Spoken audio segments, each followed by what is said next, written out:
ఇక ప్రచారానికి వచ్చిర్రయ్యా కోకగాళ్ళు, ఈ జబర్దస్త్ ఆర్టిస్టులు. వీళ్ళు వచ్చి రియల్ టైం కామెడీ గాళ్ళు వచ్చి వీళ్ళు ప్రచారాలు చేస్తే ఇక ఓట్లు వస్తాయి ఈ ముఖంలో మొడ్డ. అరే మీరు ఈ శ్రీదేవి డ్రామా కంపెనీ కానీ జబర్దస్త్ కానీ, అరే ఆ డబుల్ మీనింగ్ లేకుండా ఏ రోజైనా మీరు స్క్రిప్ట్లు చేసినారా? ఇప్పుడు ఈ సుధీర్ గారు పోయిండు, ఇక సుధీర్ గారు పీకి పీకి జోకేసిండు. అరే కరోనా టైంలో ఏడవన్నవరాను బుద్ధవల్గా రెమ్యునరేషన్ తీసుకుంటావు కదరా శ్రీదేవి డ్రామా కంపెనీ, డి పోరా పోవే ఇలాంటి దాంట్లో. మీతో పాటు ఆడ ఆమెని అడ్డం పెట్టుకొని ఎదిగిన పాల్తుగాడు ఈ సుధీర్ గారు.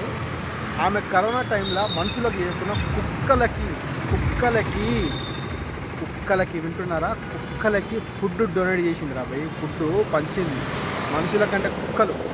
ఒక మూమెంట్ నువ్వు ఎవరికైనా చేసినావురా నీ భక్తులను చెప్పు పెడితే వేస్ట్గా సుధీర్గా. ఇప్పుడు నువ్వు పీకి ఉరుకుతున్నావు అయ్యా ప్రచారానికి. నువ్వు మొట్టగానివి, ఇక నీకు ఓ లెవెల్ నువ్వు